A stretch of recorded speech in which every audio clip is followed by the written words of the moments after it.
Electric vehicles are the future, right? They promise cleaner air, less dependence on fossil fuels, and a more sustainable world. But what if I told you that there's a dark side to this electrifying future? A side that affects not only the environment, but also the very roads we drive on. So let's dig deep into the truth behind those green promises. Before we begin, if you're new, please subscribe to the channel and hit that like button for the algorithm. Let's start with the elephant in the room, or should I say, the elephant on the road. The weight difference between conventional gas-powered vehicles and their electric counterparts is staggering. To illustrate this, let's look at America's best-selling pickup truck, the Ford F-150. A traditional gasoline-powered F-150 typically weighs between 4,000 to 5,000 pounds, depending on the configuration. Now, the electric version, the F-150 Lightning, tips the scales at up to 6,500 pounds. That's a whopping 35% increase in weight. But why such a dramatic difference? The answer lies in the battery. In the case of the F-150 Lightning, the battery alone weighs about 1,800 pounds. To put that into perspective, it's roughly the size of two queen-size mattresses stacked on top of each other. Compare it to the weight of a 5-liter V8 engine and a 10-speed automatic transmission in a gas-powered F-150, which together weigh less than 700 pounds. Even if you add a full gas tank, that's just an additional 150 pounds. The 2022 Ford Mustang Mach-E, an electric SUV, weighs between 4,394 and 4,890 pounds. Its gas-powered counterpart, the Ford Edge, weighs between 3,900 and 4,100 pounds, a difference of up to 790 pounds. The GMC Hummer EV pickup, known for its impressive performance, weighs a jaw-dropping 9,063 pounds. That's less than 1,000 pounds lighter than the minimum required weight for a monster truck.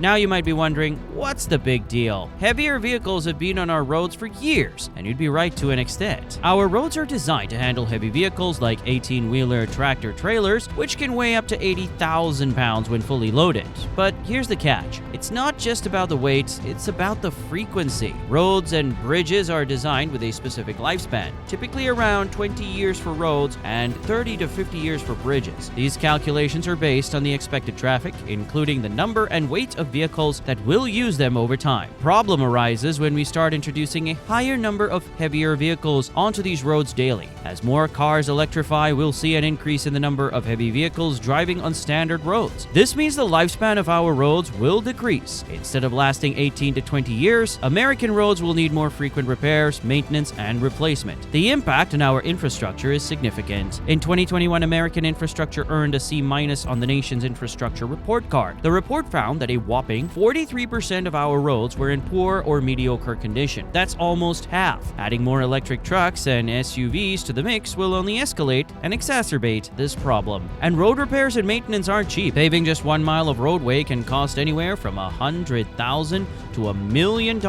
Remember, these are the tax dollars we're talking about. There's also the environmental cost of producing these vehicles, especially their batteries. While lithium-ion batteries are often celebrated for their efficiency and lifespan, which is long, the process of producing them is far from green. For years, lithium-ion batteries have been hailed as a clean and popular power source for EVs. These batteries are capable of storing a lot of energy in a small space, can be recharged, and can remain effective even after thousands of charge cycles. But many people don't realize that these batteries' production has its own environmental impact. The manufacturing process for EV batteries and their components results in significant carbon dioxide emissions. In fact, producing lithium-ion batteries for EVs is even more material intensive than producing traditional combustion engines. To make lithium-ion batteries, lithium must first be extracted from hard rock mines or underground brine reservoirs. A major part of the energy needed to extract and process lithium comes from carbon dioxide emitting fossil fuels, especially hard rock mining. For every ton of mined lithium, we're looking at an extra 15 tons of carbon dioxide that gets sent out into the air. But that's not even half of it. Mining raw materials like lithium, nickel, and cobalt is very labor-intensive. Did you know that 60% of the world's need for cobalt comes from the Democratic Republic of the Congo, a place where child labor and human rights violations are very real concerns? To synthesize the materials needed for battery production, you need heat between 800 to 1,000 degrees Celsius. This high temperature only becomes cost-effective by burning fossil fuels, which, as we know, generates carbon dioxide emissions. But here's a sobering fact. About 77% of lithium-ion batteries are manufactured in countries where coal is the primary energy source, with China leading the pack. To put this in perspective, let's look at the Tesla Model 3 battery. It has a capacity of 80 kilowatt hours. For a battery of that size, you're looking at anywhere from 2.5 to 16 metric tons of CO2 emissions during production. 1 metric metric ton is about the same amount that a gas car emits after 2,500 miles of driving. Now imagine that times 16 for the upper end of the estimate. It's important to know that the bigger the battery, the worse it gets for the environment. So while EVs may have zero tailpipe emissions, they're not exactly carbon neutral when you consider their production process. In 2022, over 750,000 new EVs were sold in the United States. Yet despite this growth, at least 30 to 35% of Americans say they won't ever buy an EV. The reason? It is not directly because of range anxiety, and it's not necessarily because they don't have the money, it's because they rent apartments. The average age of an American home renter is 39 years old, and almost a third of renters in the US are younger than 35. The average income of a renter is $42,500 a year,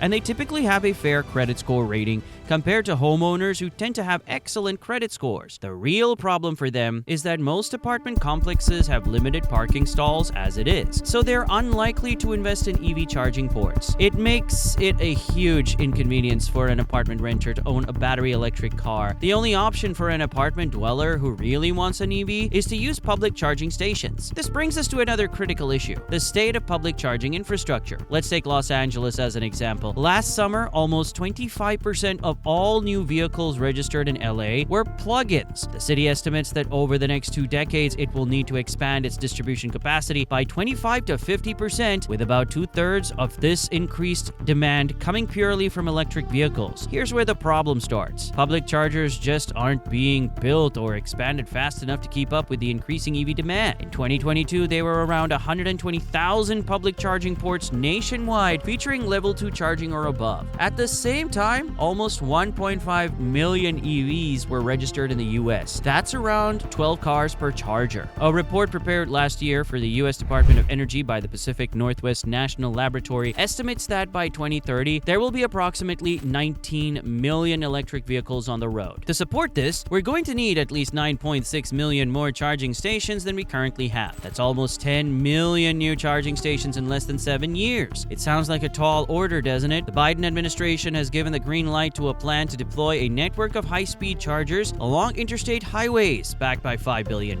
in federal funding over the next 5 years. This sounds promising, but states still have to wait for an extra $2.5 billion in local grants to fill in the charging gaps. Now, let's address another factor that limits many renters from getting an EV: rent burden. According to the Department of Housing and Urban Development, rent burden families who spend over 30% of their income on housing struggle to afford necessities like transportation. Currently, about 30% of Americans fall into this category, the highest recorded so far. Rent-to-income ratios have risen significantly over the years, with rent increasing faster than income since the 1970s. Lower-income households in particular have long been affected by high rents, which worsened during the pandemic. Post-pandemic, rent prices soared, especially in cities like New York, Miami, and Los Angeles. Despite new apartment construction reaching historic levels, most new units are concentrated in a few metro areas and are often luxury apartments, which many Americans can't afford. As a result, rent relief is limited for most U.S. renters. Meanwhile, homeowners with garages or carports, who make up 65 to 70% of Americans, are more likely to adopt EVs. Still, they're less likely to replace their multiple traditional cars with additional EVs, especially in colder states where EV batteries struggle. Rent burden and climate-related challenges remain significant obstacles to widespread EV adoption in the U.S. What do you think? Are electric vehicles the future, or are we overlooking some major issues? Would you consider switching to an EV, or are you sticking with gas for now? Share your thoughts in the comments section, and remember to hit that like button and subscribe to the channel. See you in the next video.